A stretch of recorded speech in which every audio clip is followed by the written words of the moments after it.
He cleaned the CEO's car to make the company look good. So they humiliated him, fired him, and laughed behind closed doors. What they didn't know, that janitor used to run a tech empire worth over $100 million. And the entire building still ran on his invention. They thought they erased him until he walked back in wearing a suit and holding their future in his hands. It was barely dawn when James Carter arrived at Halberton Technologies' towering glass headquarters. The parking lot lights buzzed faintly as the sky stretched into a dusty blue. James moved with quiet purpose, just like he always did. Gray work coveralls buttoned, boots polished, and his ID badge swinging from his belt like clockwork. He'd been the first one in for 12 years. Long before the execs rolled in with their Bluetooth headsets, oat milk lattes, and self-importance. Every morning. He swept the lobby floors, buffed the elevator chrome, and made sure every trash can was empty before anyone even noticed they'd been full. But today, something was different. As James crossed the executive parking section, he paused. Right in front of the main entrance sat a brand new, obsidian black Maserati MiG-20, the CEO's latest toy. The paint glistened like ink under the early light, but the windshield was already smudged with last night's pollen and dust. James wasn't one to leave things undone. His job, after all, was to keep the building spotless, everything included. Without thinking twice, he set down his mop bucket and reached into his utility cart, pulling out a microfiber towel and a small bottle of glass cleaner. With careful, practiced strokes, he began wiping the windshield clean, starting from the top and moving in soft circles. Across the parking lot, perched on the second-floor balcony, stood Jared Langston, a 29-year-old junior VP with a finance degree and a superiority complex the size of Texas. He was sipping from his monogrammed tumbler and scrolling through his phone when he noticed James leaning over the Maserati. His eyes narrowed. Then came the smirk. He raised his phone, snapped a photo, and texted it to his private exec group chat, with a caption, greater than janitor, thinks he's detailing his next ride, by 6:15 a.m. The image had made its way to building security, and, by 6:20 a.m., 2 guards flanked James before he could even finish cleaning the rearview mirror. Sir, one of them barked. Step away from the vehicle. Hands, where we can see them. James blinked. He looked down at the bottle in his hand, and calmly set it on the cart. Is there a problem?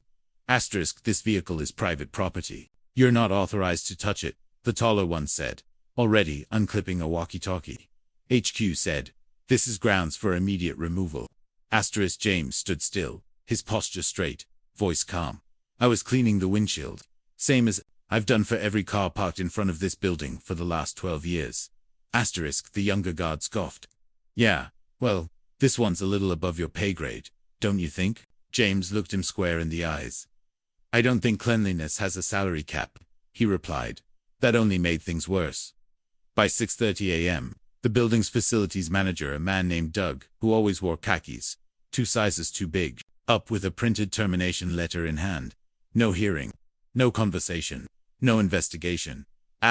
Just a few cold words. James, this comes from the top. Touching an executive vehicle violates our security protocol. I'm gonna need your badge and your keys. James took a long breath. The hallway behind him still smelled of floor wax. His tools meticulously arranged sat in the janitor's closet upstairs. He had 11 unused sick days, 32 commendation notes from employees, and not a single complaint on record. He was the guy who helped the interns when their printers jammed, and picked up shattered glass when the engineers knocked over coffee mugs during late-night scrambles. And now. Now he was a risk. Fine, he said, unclipping the badge and handing over his keyring. But for the record, if the CEO was worried about fingerprints on his car, he should have parked in the garage. Doug opened his mouth, but said nothing. James turned and walked away, no slouch in his shoulders, no bitterness in his stride. He didn't beg, didn't argue. He didn't even look back. But what none of them realized, what not a single executive, security guard, or junior VP understood, was that James Carter didn't walk like a janitor because he wasn't one. Not really. Not in the ways that mattered. Beneath those coveralls and years of silent labor was a man who had once commanded a conference room with just his presence. A man who'd once built something no one believed could exist. A man who, a lifetime ago, had walked across the Pentagon's floors without anyone questioning his authority. Asterisk, and the most ironic part, asterisk, the entire company, their building access, security cams, biometric sensors, and encrypted entry systems ran on software built by a firm James had co-founded. Asterisk, that part, of course, was carefully buried behind time, tragedy, and his own retreat from the world. They'd hired him off a third-party maintenance contract. No one dug deep. No one asked, and he never offered. He liked being invisible. Until today. Asterisk, today. They made a mistake. They drew attention. And they would soon learn what happens when you humiliate a man who once held the keys to power and gave them up, not because he failed, but because he lost something far more valuable. Asterisk, as James stepped off the curb and into the quiet street. The Maserati gleamed behind him. But it wasn't the car that would be remembered. It was the storm that came after. Asterisk, the boardroom reeked of arrogance that morning. Asterisk, a long mahogany table gleamed beneath soft recessed lighting. Leather chairs squeaked as executives leaned back, sipping their overpriced coffees, basking in what they called a clean cut.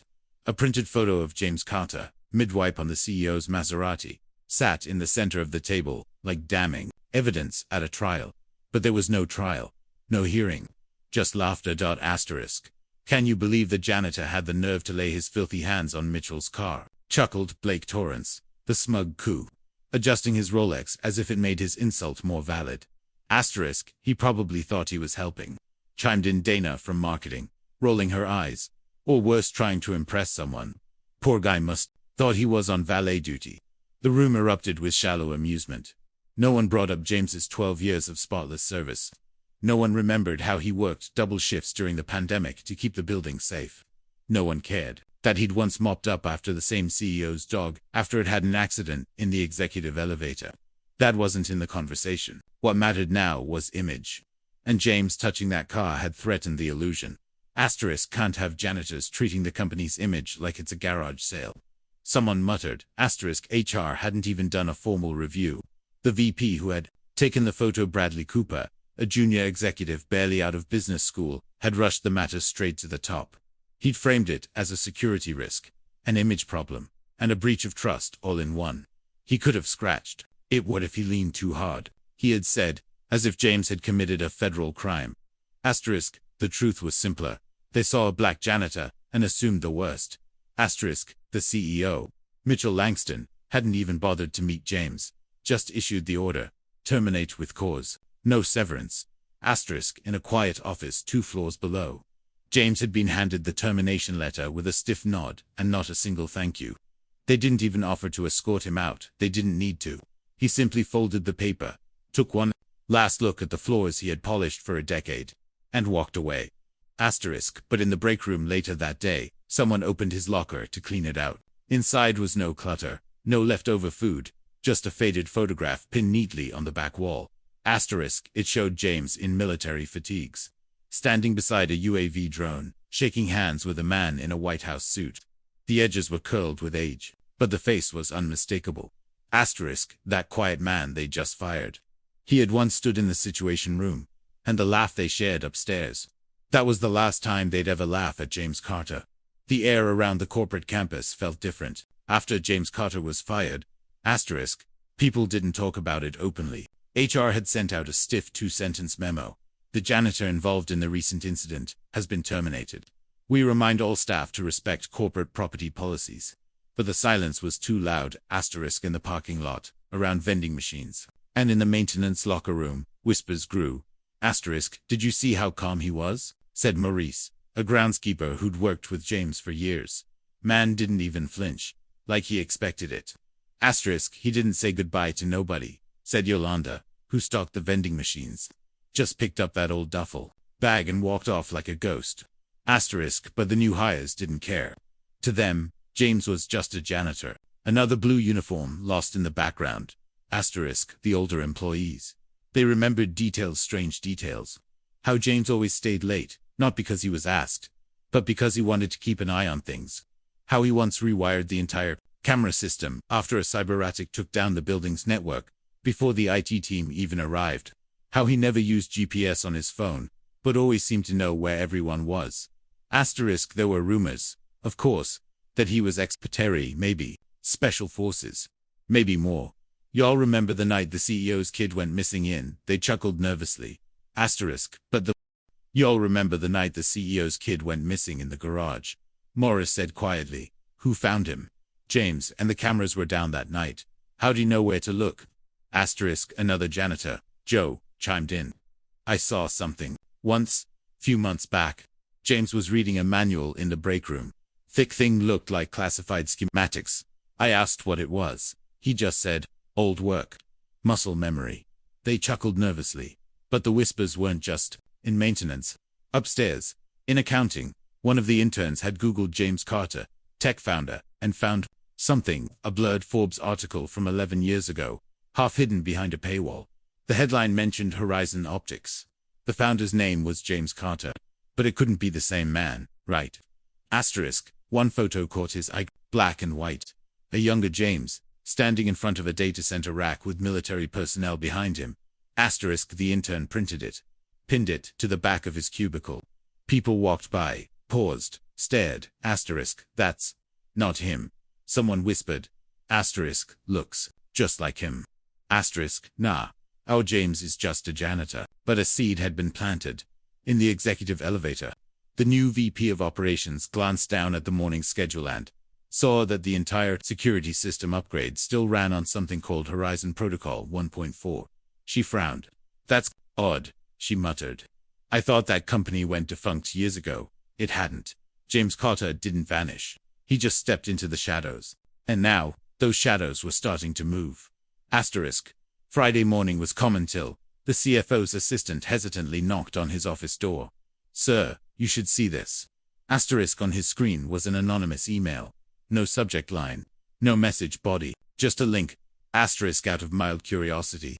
He clicked. The page loaded slowly, an old Forbes magazine cover from 2012. The headline read, James Carter, the quiet genius behind Horizon Optics front and center, was the man they'd just fired, dressed in a dark navy suit, standing confidently in front of a wall of digital surveillance screens, arms crossed. A look of quiet command on his face. The CFO leaned back, stunned. He zoomed in. There was no mistaking it, the eyes, the jawline, even the small scar on his left cheek. It was James. He didn't say anything for a moment. Just stared. Then he forwarded it first to the CEO, then to the general counsel, then to the board of directors. Within 15 minutes, it was in everyone's inbox with one line from the CEO. Is this the janitor? By 10:30 a.m., the executive conference room was in chaos. Tell me this is some kind of hoax, said the coup, pacing back and forth. The head of HR looked pale. I terminated him myself. No background check flagged anything. The general counsel opened the article again and read aloud. James Carter, former Navy cyber operations specialist, founded Horizon Optics in 2006. His proprietary AI technology, used in military surveillance and infrastructure defense, was sold to several Fortune 500 companies, including, he stopped and looked around, including us. Dead silence. The PR director whispered, you mean the software running our entire campus security? Facial recognition, gate entry, badge logs, that's his. The CFO nodded slowly. And we just fired him for wiping down a car. The CEO ran his hand over his face. We need to fix this now. Fix what? Someone snapped. We disrespected a tech innovator, a veteran, a black founder who we dismissed like he was nothing. And now half the company knows. You think he's going to keep quiet? The air turned heavy. The irony was brutal. James Carter didn't just build something useful. He built the system that still protected them. The very eyes watching there, every hallway, every conference room, every parking lot, still answered to his code. The board sat there in disbelief. He hadn't paraded his success. He hadn't asked for special treatment. He just did his job, silently, until they decided he was disposable. And now, the man they fired had the potential to take down their reputation, shake investor confidence, and expose the rotten culture they'd nurtured behind marble floors and tinted glass. The CEO stood, face pale. Find him, he said, before someone else does. The boardroom was unusually quiet. 12 executives sat around a custom walnut table, staring at the image glowing from the projector. James Carter on the cover of Forbes, standing beside a rack of military AI servers, arms crossed, wearing a $10,000 suit. Asterisk the caption underneath read. Asterisk the silent visionary. How James Carter quietly sold his surveillance tech to the Pentagon for $110 million. Asterisk the CEO leaned forward, jaw tight, sweat beading on his brow. This has to be a mistake. But it wasn't. The CFO spoke next, voice dry. We matched facial recognition against our HR database. It's him. Same biometrics. Same eye structure. That janitor we fired last week. Is that James Carter? A pin could have dropped and echoed. The HR director sank lower in her seat. He never put anything on his resume, she whispered defensively. No degrees, no previous employment. Just said he liked working with his hands. I assumed he was. You assumed wrong. The CEO snapped. Legal counsel flipped through a folder. If this goes public, it'll look like a racial discrimination case. Longtime janitor. Unjust firing. Mocked for touching the CEO's car. Then we find out he's a tech innovator. With government contracts. He exhaled hard. This is a PR nightmare waiting to explode. Asterisk the CTO added. And there's more. Our current security AI. The one monitoring all 5 of our global offices. It's built off Horizon Optics. James Carter's original framework. He sold it years ago. But guess what? We licensed the software through a third-party vendor. He technically still owns portions of the intellectual property. That's when real fear set in. The board wasn't just dealing with a fired janitor anymore. They had unknowingly humiliated the man behind the company's own security skeleton. Worse, their entire surveillance system could be shut down remotely, with the push of a button. Asterisk, one executive, pale as ash, asked, could he do that? Asterisk, Ligo nodded. If he still holds back and writes through residual clauses. Yes. Panic spread like wildfire. Call him, barked the CEO. Asterisk, we tried. No answer. Email. Offer him a settlement. No response. Asterisk, the CEO stood and slammed the conference table with both hands. He's baiting us. He knew what he was doing when he walked away. This is calculated. Yes, it was. Across the city, James Carter sat in a quiet cafe, sipping dark roast, watching the stock ticker of the very company that tossed him out. Their shares had already dipped 3%. Whispers were starting inside the industry. A few well-timed leaks. A few investors pulling out, and he hadn't even said a word publicly yet. Asterisk. But the truth was no longer his to hide. Asterisk, he never wanted revenge. He wanted respect, and if they wouldn't give it willingly. Asterisk, then the world would watch him take it. One panicked boardroom at a time. Asterisk, the moment the Escalade pulled up outside the corporate building. A low ripple passed through the lobby.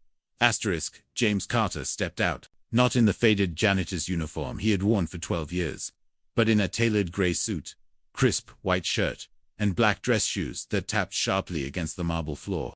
His presence was magnetic, controlled, calculated. Even the security guards who had once escorted him off the property stood straighter when they saw him. Asterisk, Mr. Carter, the front desk receptionist stammered, eyes wide. Asterisk, he nodded once, without stopping. They're expecting me. But they weren't. They chuckled nervously. Asterisk, but the upstairs. The boardroom buzzed in controlled panic. Since the Forbes cover story had resurfaced, the directors had been arguing over next steps, trying to shape a narrative that might protect the company. The CEO had tried calling James twice. No answer. PR was working overtime. Legal had already advised settlement, and generous, anything to avoid exposure. That's when the boardroom door swung open. No knock, no hesitation. Asterisk, James entered slowly, scanning the faces of the same people who had once dismissed him without a second thought. The same people who would let him mop their hallways while standing on technology he created. The room fell completely silent. He spoke calmly. You fired the wrong man. No one moved. I didn't come here to make threats, James continued, but I won't be disrespected either. When I wiped that car, I wasn't thinking about status. I was thinking about pride, ownership. The same way I built Horizon Optics. The same way I treated this building even when you didn't know who I was. Asterisk, the CEO finally found his voice. Mr. Carter, this misunderstanding. James raised a hand, silencing him. A misunderstanding, he repeated. You mean firing a black man on site, with no investigation, Because he was near something expensive.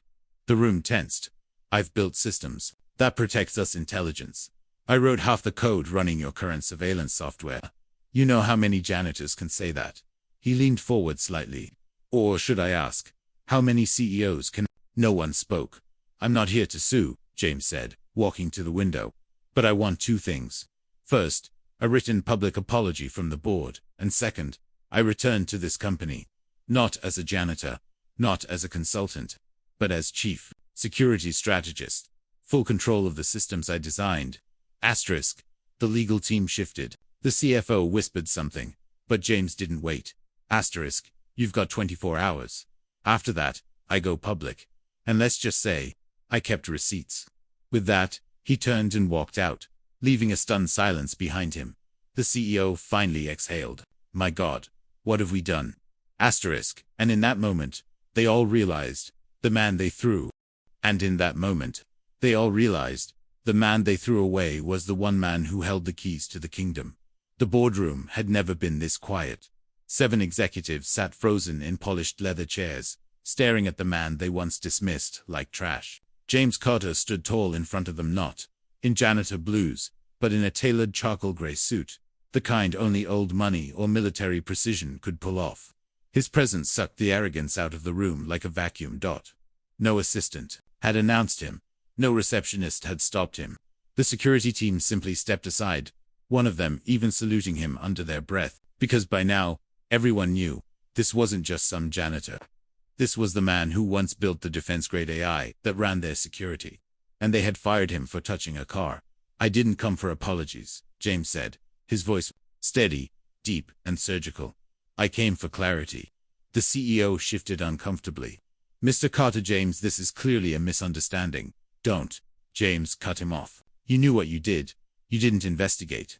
You didn't ask. You fired me like I was nothing because you assumed I was no one. But here's the twist. This entire building, your whole surveillance backbone, facial ID clearance, AI breach, alerts, it's my architecture. I licensed it. Your contract renews next quarter. The legal counsel's eyes widened. The CTO looked down at the conference table. James took a deep breath and leaned forward. I'm not here to dismantle what I built. I'm here to offer you a choice. He placed a black folder on the table. Inside was a 2-page agreement. He would return, not as a janitor, but as chief security strategist. A 7-figure salary. Full creative control over internal cybersecurity policy. And a public press release acknowledging his invention and leadership. I don't want your pity. I don't want a settlement, James continued. I want correction. You either sign this, or I walk out that door and let the press see what kind of leaders you are. The CEO glanced at the board. They were pale, sweating, silent. They had no idea how badly they had misjudged him. In fact, the company's stock was already slipping because word of James's past had leaked and angry employees were ready to walk if it wasn't made right. The CEO reached for a pen. 30 seconds later, the deal was signed. 2 weeks later, James Carter walked through the same building, but now heads turned with respect, not judgment. He wore his security badge like a crown. No mop, no card, just a briefcase, a custom laptop, and a smile only he understood. The Maserati he once wiped down. Now it sat under his nameplate in the executive garage, because they thought they fired a janitor, but what they really did, was awaken the architect of their entire empire.